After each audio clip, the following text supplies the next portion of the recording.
Every now and again, you get to sit down with some pretty incredible people that work right here in the retail automotive industry. And every now and again, you get to meet the people behind those amazing people.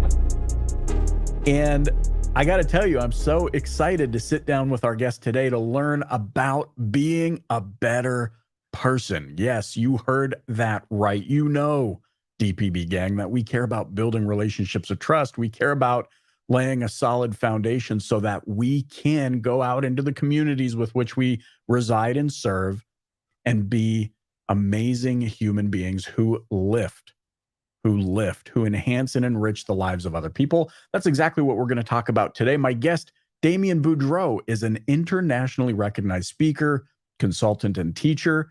He's an author. He is a trainer.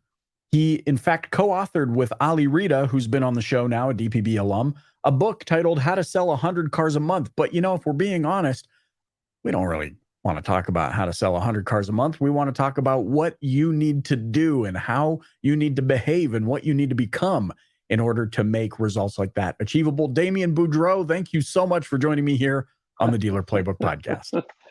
Thanks for having me, Michael. I am so excited about this. I mean, when you sit down with gentlemen like Ali Reda, you hear the name Damian Boudreaux, and you go, well, who is this? Who is this person? And then it just so happened that last year, I had the opportunity to listen to you in the Clubhouse app, which between you, me, and the Gatepost, I think is one of the positive things that have come out of that app is just the fact that I got to hear you firsthand. And I went, I see. I understand. Damian, the man behind the man, as Ali often refers to you. When it comes to outcomes, I think people have become so outcome driven that they forget, but what does it take to actually achieve that desired outcome? And so as I've gotten to know you and as we've chatted, one of the things that's really stood out to me is that seems to be the focus of you and what you teach. You don't come in hot and say, here's how you're going to sell 6 to 10 cars, 10 to 15, 15 to 20, 25, 30. You really focus on the core of what makes that individual tick. Is that a fair assessment? Yeah, because within each one of us, there's this level of brilliance that in many cases goes unseen by the human. And they are so taught to chase after what they don't do well and study what they suck at because maybe they'll get, they'll eventually become average and miserable at that. Right. But most people already have everything they need. And if they just look intrinsically, they get to see it. And then once they see it, now we can shine that up and we can start to make that. And that's not about what you're trying to get. And that's not about what you need to do. That's about who you are. And your being must come before your doing. The tactics and the task and the strategies and the whole mental game, right? Because at your essence and core is a beautiful soul that is gifted. Now, let's take that seed and grow it. And that'll always get you to the next level. Is this belief system something that's been a part of you inherently? Did this develop over time? I guess what I'm asking here is, how did you become this way? How did you believe this way? Is it your upbringing? I lost everything. When you lose it all, you realize you had nothing to begin with, which is perfect. And so when you're nothing, you look, this is all I am, right? I'm in, my daughter's dying, my ex has kidnapped my children, and I don't know where they are. My electricity's out. And I'm in a bathtub crying. And it's a little tea light on the commode on the thing lighting up the room. Mhm. And I'm crying and I've lost what I think is everything. Now, my daughter isn't dead yet, right? That's even on top of that, right? But I've lost everything, and I never forget. I'm sitting there and I'm crying and I'm going, "You ain't nothing. You ain't nothing. You ain't nothing but a naked Cajun in a bathtub. You better make this work. You better make this work. This is you." And at that moment, I had no idea that I had emotionally anchored to the fourth dimension of the quantum field, which is I'm nothing.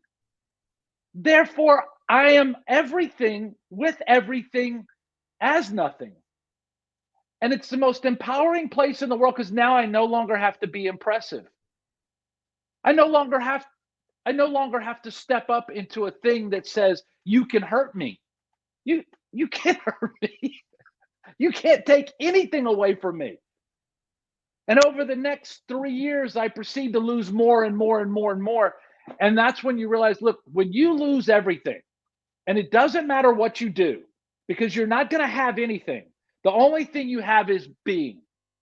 And when you are who you are at your best, in the value system that you have intrinsically at your core, that's all you need. From that, the things you do will match the things you are. And there's a magic to that. There's a magnetism when those two things are aligned, that there's this energy. And all of a sudden, the being and the doing align creates the having, the outcomes. And you trust the universe because the being is more than you need. You've been given everything. Wow. Before you got here, you were given everything. Before you got to this planet, before you shot out of your mama, right? Somebody said, here's everything you need. Keep it someplace safe. You're just a little spirit up there somewhere. You go, wow, this is everything you need. Put it somewhere safe. So you ain't nothing, you ain't got pockets. So you go right here and you put it in your heart. You shoot at, and then all of a sudden the world says, this is important. The location you live, the girlfriend you have, the car you have, the place you live, the religion you are, the schooling you have, the are you smart? Do you have good hair? Do you have big boobs? Do you have the right this? Do you have the right job? Do you have the right pedigree? Do you have the Right. right teeth? And you Mhm. start judging yourself extrinsically against nature, and you say, this is who I must be to think I am something. But everything you are was already gifted to you, and you're looking outside, and that's not where the magic is. The magic lives in you. When you tap into the magic in you, then everything else flows magically, effortlessly, magnificently. And so when I work with high achievers, my first goal is to get them to see people protect what they create. If I can get them to create, this is who I am. Can't take it from them. You can't say that's not who you are. Bullshit, I built it. That's me. I got that. Wow. And now they go in life and the next thing they do is everything they do matches who they are. And that's the essence of the manifestation formula, which has been written about for years. Be, do, have.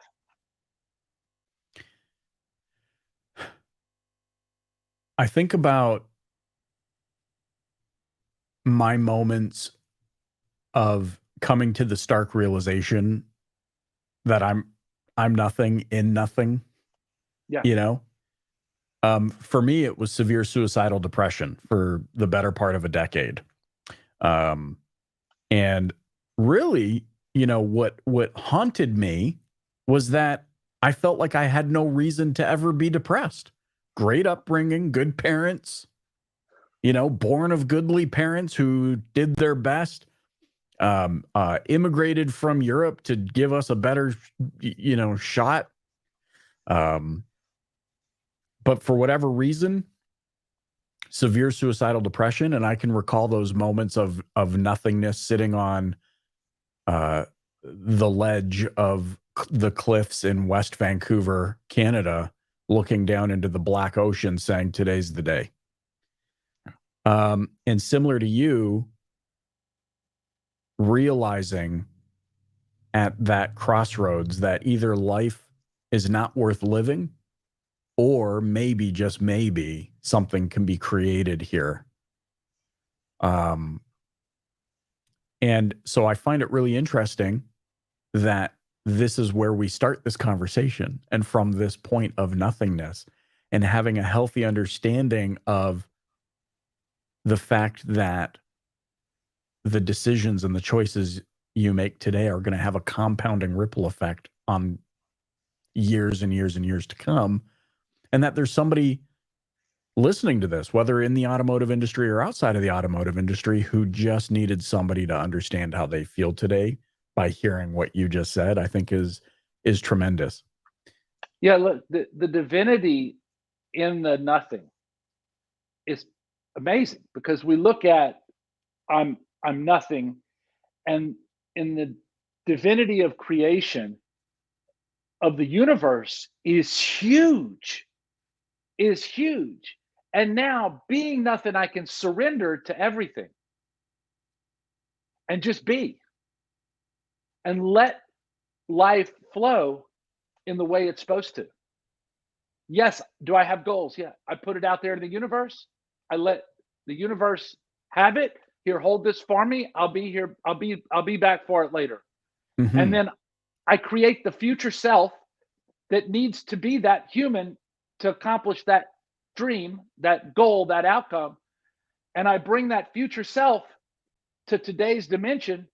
And now that future energy that I used, that I decided I wanted, is now, and now I bring my outcome to the now. And that's quantum mechanics.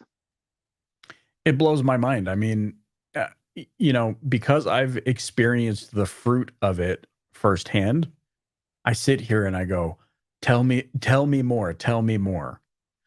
Um, there has to be, from what I can tell, there has to be some measure of acceptance of your current situation so that you can move beyond it. What's your take on that? Yeah. Well, the first thing you have to do is you have to accept yourself, because within all my magnificence, I'm also inadequate. I suck at a lot of wonderful things, Right. and I have to be aware of who I am. I have to be aware of what my gifts are. Right? There are some people who are blessed to uh, to to accomplish things and do things in a way that is totally different than I can get there, because it's just not my nature. Right? I would say that being who you are and knowing who you are and accepting who you are at your best is the key to everything. Knowing that inside of you is the monster, right? And in all my books for years, in the Keep It Simple selling book, the my high achievers call that the recipe book, because that book is the one that they've been working with for years. They just never know there was a book there, right? So when I wrote Right. the book, they were going, oh, "This is what you've been teaching me." Oh my goodness, right? Like, and so that book goes into, who are you at your best? Who am I? Right? Because the I am is the connection to source of light or darkness. I am dumb, I'm stupid, I'm fat, I'm ugly. Yes, you are. I am happy, I'm thoughtful, I'm caring, I'm loving, I'm connected, I'm abundant. Yes, you are. So, whatever Right. your prayer, great news. You will be granted it. Right. Whatever you focus on, you will find. Everybody's got bad credit. Great news. Yeah, that makes perfect sense. How do you what's your entryway into this kind of conversation? I mean, it's not just the automotive industry. There's so many other industries. I mean, my sister worked in the oil industry, which was like just a heavy, heavy industry to work in.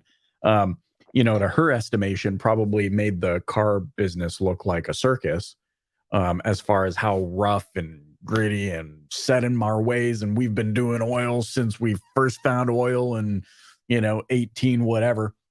What's your entry conversation to somebody? Like how do you get somebody to go from current situation, maybe somewhat blind or maybe completely blind, to thriving? oh, it'll shock you in the beginning. You must do it. You must do it. So let me ask you a question. You'd like a better life. Yes? Yes. You'd like to be happier. Yes? Yes. You'd like more money. Yes? Yes.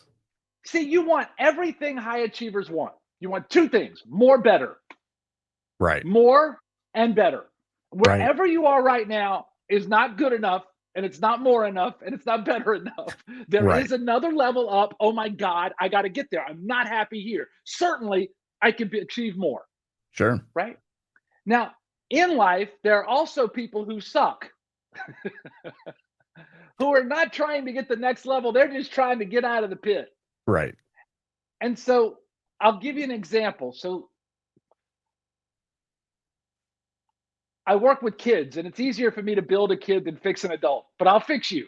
And so, so the first thing I do is I'll ask the kid all those questions. How many of y'all want to make better grades? How many of y'all want to have more fun? How many of y'all want to be happier in the hospital, even though you don't have any hair? How many of y'all want to be able to be happy, even though you fell off a horse and can't walk anymore? All the kids I work with terminal issues or permanently damaged issues, they all want the same thing. They want better, right? And I say, Mhm. well, so I kind of know exactly where you are, and I'll prove it to you. So here's what I want you to do, Michael. Right now, I want you to take your shoes off and put them on the wrong feet.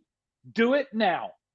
Okay. Well, hey, interactive. For those that are not watching but are listening, I am taking off my shoes and I'm putting them on the wrong feet, even though I know how And it's look, going to feel. everybody in the audience should do this. This is called contrast selling for the people who want to sell. Okay. So you put your shoes on the wrong feet. Yep. Yes? Yep. Perfect. How do they look? Ridiculous. How do they feel? Even worse. Now look now, what if they were really a high dollar pair of shoes though, like really expensive shoes? How would No, they look? they would still look ridiculous. And how would they feel? Still ridiculous. Even though they high dollar. Yeah. Yeah, you want to know why? Yes. Because it's not what's on the outside that matters, Michael. It's what's on the, Inside. and that's what the kids say. Now, Michael, take your shoes off and put them back on the right feet. This might be the most interactive podcast I've done. Oh, All right, sorry. here we go. All right. Now, how does that look? It looks like the way I think it should. And how does it feel? Yeah, much more comfortable. And that's how you would want your life to feel. Yes?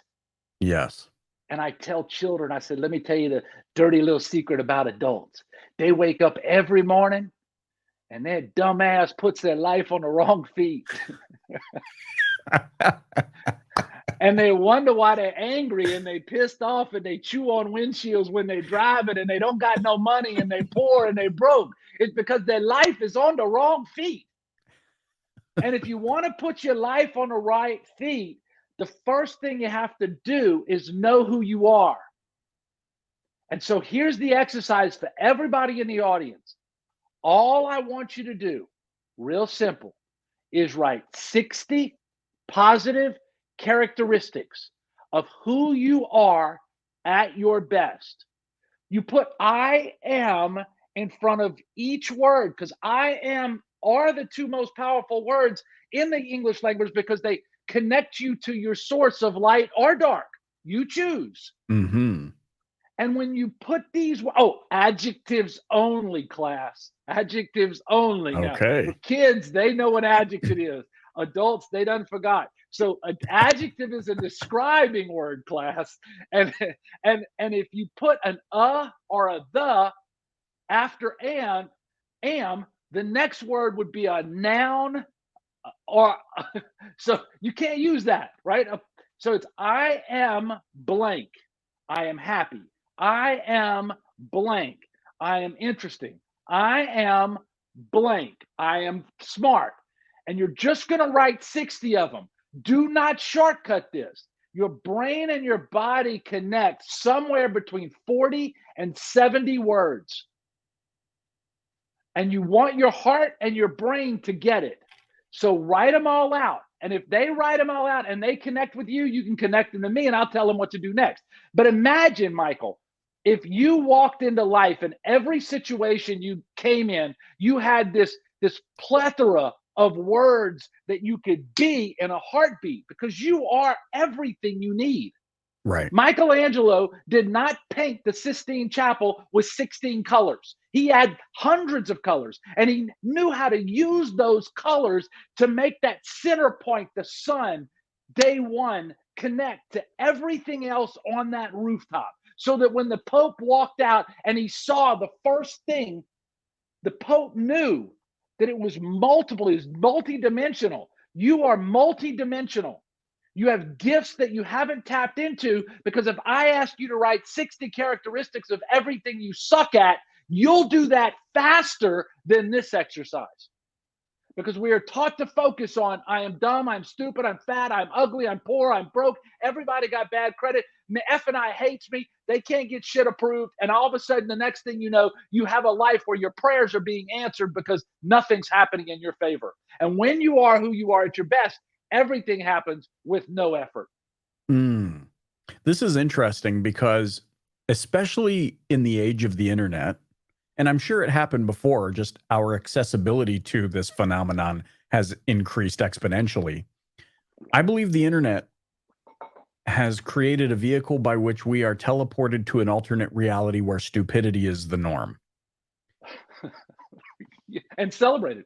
and celebrated. And what I want, and in this context of what we're talking about right now, what it makes me think of is how, in order to get noticed online, and I think, I'm pointing finger at myself here because I'm making these connections in real time. We've learned that in order to be an effective marketer, you must make polarizing comments, and often polarizing comments tend to lean or skew in a negative direction. And it's true. I mean, my most recent LinkedIn post, which has, almost 20,000 views in less than 24 hours, not that any of that means anything, starts with, "This is heartbreaking." Because as a marketer, I understand however, I'm also keenly aware that the reason that works and gets more traction is because things that are often positive require work and almost require a little bit more time than any of us are willing to put in this internet age where everything seems so immediate. And your exercise of listing out 60 adjectives of I am sounds like it takes a lot of time. Admittedly, my first thought process was, I'm not sure I even know 60 words. However, the reason I believe that these types of exercises have staying power, that they're sustainable, is because they require you to dig deep and to actually deploy substance. Nothing superficial, all things on the table. And I think about this in the world of marketing, especially because, and this runs rampant in the automotive industry, you will get a 370% increase in leads overnight. This will happen overnight. And so we gravitate to these puffed up messages because we like the sound of the immediacy. But everything we're talking about together today almost has been defamed because it requires time.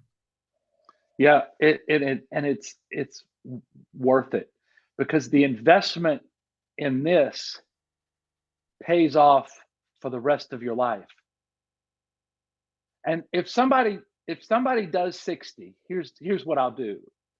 If somebody sends you and says, "I did my 60," and you say, "Show me," I'll send them over 200 words that they didn't even think about that they are.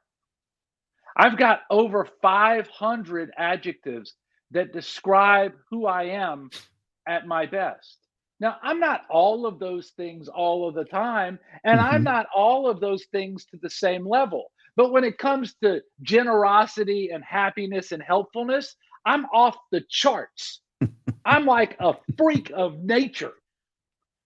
When it comes to organization, I am incredibly organized when it comes to emotional intellect and education, curriculum flow, and how look, the Tony Stark thing where they have the he does the thing. I do that. Right. I see things in my head and I can do that. Um, I have this gift organizationally of emotional connection and understanding of people. But that's not the same organization we were taught to make sure your desk is clean. So I am judged harshly on keeping my desk clean because it's not going to happen. I Right. mean, I'm just not that person, right? Right. And so understanding in that list, there are things that you are occasionally. That's still you. And when the world is in a place, you might say, you know what? I need to be organized right now because I need to be focused and disciplined. And I need to be really, I need to be resilient and creative and resourceful. I need to really, I got this. And then I just let go. And when my creative starts to happen, life life changes in front of me, and my whiteboard's all around me. So I have white paper all around me in my world. I could kind of show it to you right now. If I swing around this way, you'll see Okay. there's Yeah. white papers everywhere, right? And so Uh-huh. I've got them all on every wall. And so I will start looking on these walls and I'll start putting things together. And the next thing you know, but I'm being myself. I'm not saying, man, you're stupid. You're not going to get this done. This will never work. Right. Those are suicidal words. Thou shalt not kill. There's this book called the Bible, right? And it's, thou shalt not kill. I believe thou shalt not kill is to kill your spirit, to kill your Mm. belief system, to kill other people's belief system, to kill other people verbally is a no. That's murder. You should never do that. You shouldn't speak ill of another human being and say, they're bad people. They're not bad people. They're just people who are at a different place than you are on this journey. And they might have different values, and they just have different values on this journey. They're not bad people. They're just other people. Right. And we all have different gifts. Ali's gifts are different than Derek's gifts, are different than Kyle's gifts, are different than Leonard's gifts, that are different than Greg's gifts. All of those people sell 100 cars a month. They're all different. Now, they have some key similarities. They're helpful. They're connected. Their community is the world to them. And that's the common thread, right? They're not braggadocious. They're not, this is who I am. They're not making the community see them. The community feels them. Mm. And because of that, to your point, the longevity of it is that it's real. They don't Yeah. have to embellish. See, that's another thing that happens in internet world. Everybody feels the need to embellish every last little thing. Yeah. And look at the whole, so often people were saying, well, you got to use Facebook. You got to use Facebook. All of a sudden, Facebook keeps changing. There's these algorithms, right? To where now you have 100 people, two of them see it. Right? So you build your business, your car business on the Facebook world of belief system that all these people see it and nobody sees it.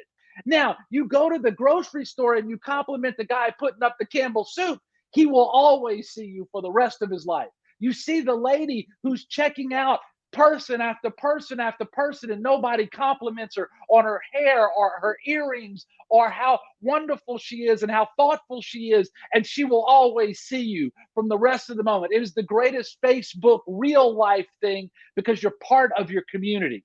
Is Mm. Facebook great? Yes. It's simply a tool. And I had a good friend tell me a story about tools once. I can't remember how he said it. Oh man, when you put all your faith in the tools, you're a tool. That There makes you a you tool. go. When you said that, I hit the floor, Michael. I'm telling you, when Frank closed and you said that, I go, yes, yes, yes. It's true though. And you know what? I love that you brought up teaching children these concepts and helping them see their inherent greatness. Um, just the other day, my 12-year-old, he, he's starting to realize he's got the crushes and And my wife and I have a no dating until you're 16 policy. We would like his frontal lobe to kind of develop a little bit more, You're you 10 know? years shy from 16, buddy. I know. However, we're not opposed to like, hey, this is your time to learn how to respect other people, not just. So I said, hey, look, this cute girl, she was at this activity and you were at this activity, and kind of nudging. I said, I saw you guys kind of going out of your way to look a little, and he blushes. And I said, do you want to make her life? He says, what do you mean? I said, just send her a quick text message and say, it was great to see you today. And he thought about that for a minute and he goes, oh, whoa. And I said, guaranteed nobody else is saying that. No other boy your age is going out of his way to just send a message, a kind message to somebody else. And I said, and buddy, I said, one of the most powerful things that I've learned in life that I practice every day is I pick 3 to 5 individuals and I just send them a message. I said, in fact, you've walked into my office when I do this. On Friday afternoons, just before I leave the office, Damian, I'll go through my Facebook Messenger, just at a quick scroll. And at random, I'll just pick messages and they'll get a message from me through this microphone, just a voice memo, just saying, hey, Damian, you popped up into my feed and I saw you and I want you to know I'm thinking about you. Hope you're doing well. Have an incredible weekend. And that's it, something to that effect. Yeah. And it makes me think of just these values of being confident in who you are so that you can then go and lift others. And when you bring up names like Ali, and everybody's trying to dissect, how do you sell 100 cars a month? By being a good person. How do I quantify being a good person? That's the hang up. And so I love this conversation about what we've been talking about today. So enjoyable. I'm so grateful for having this opportunity to sit down with you. You've edified me. One last time, I'd like to turn it over to you. How can those listening learn more about you and get in touch? Well, I'll tell you, I got a couple things. First of all, thank Sure. you very much for inviting me. Number two, if you wanted to do a podcast just about Ali's journey and from the moment that he started in the business to 10 years later when he's selling 25, 30 and meets me, and then what happened after that, it would be helpful to people whether they're at 10 cars a month or at 60 cars a month, because it's a lesson in not being compliant but being critical. It's a lesson in being aware of what you're doing, how what you're doing works for you, your client, your integrity, your in real life and here, being the same person at the grocery store as you are in the dealership. So I'd be open. That'd be a great podcast for you, for your clients as well. Yeah, The, done deal. We just got to yeah. schedule it and let's do that for sure.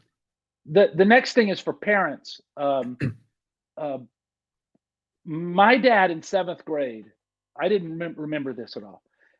We were at a dance. It was one of those first dances you go to, and there was a girl sitting over there by herself and standing there by herself. And of course, all the other girls were over here. And Dad said, "Who's that?" And I told him, and he goes, "Go ask her to dance." And I said, "I ain't gonna ask her. Nobody asked her to do. No." Years later, she came up and she said, "You don't know how it felt when you came up and asked me to dance." And I said, "Did I ask you to dance?" And she said, "Oh my God, every girl in our class still to this day talks about you asking me to dance." So I asked one of my friends, Lori, who's been my friend. Lori and Carrie have been my friends since 4 years old, right? And we grew up together, school together. And I said, "Did y'all remember this?" I said, "Oh my God, David, that was the biggest deal in the world." I'm like, "You're kidding me." And it's something I didn't remember. So parents, when you have a teenager, their mindset is defiance. They get their identity at this age from being defiant. "Dad, I don't know who you are, but I ain't you. Just so you know, everything you say is the stupidest thing that can come out of anybody's mouth for the rest of your life." Right? And so what we need to do as parents to get our 16-year-old's attention is to, "Are you interested in this? Oh yeah, because now you have credibility at 18. You have no credibility at 16. So it's called teaching to the future. And so Mm, when you start with your 12-year-old, start teaching to their future, and you'll be aspirational in the way you're moving their life. Also, when you teach them things about other people, if you have a daughter, don't talk about other girls. If you have a daughter, you tell a story about a little boy. Their unconscious mind will put together the connections that, well, he's just kind of like me in that case, right? right. And so that's a couple of little parenting tips as far as, Man, that's amazing. yeah. I love it. How can those listening get in touch with you? Oh, why don't you read Ali Reda's book, howtosell100cars.com. It's a free download. You can go to Damian, or you can go to Damian, my number, 615-584-8178. Directly connect with me. I talk to a lot of people, so you have to tell me who the hell you are, because I probably won't remember. Oh, that's amazing. Thank you so much. Yeah, reach out to me. Thank you so much for joining me on the Dealer Playbook podcast. Yeah, thank you very much.